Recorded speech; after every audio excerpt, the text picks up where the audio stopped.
Many traders think a head and shoulder pattern must look perfect. One shoulder, one head, one shoulder.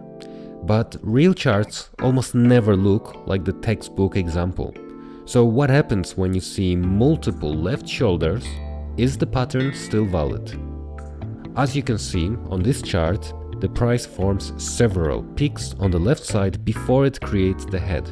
And at first glance this looks confusing and you might be thinking, which one of these is the shoulder, and is this even a head and shoulders pattern anymore? Well, the important thing to understand is this. A head and shoulder pattern is not about counting shoulders. It's about the market structure. What you are really looking for is buyers losing momentum and repeated failures at pushing the price higher.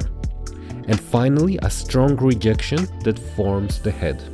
These multiple peaks on the left side, they simply show distribution. Smart money is gradually selling into strength. So instead of invalidating the pattern, multiple shoulders often strengthen it.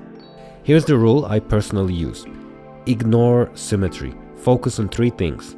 The highest peak that becomes the head, a clear neckline, like so.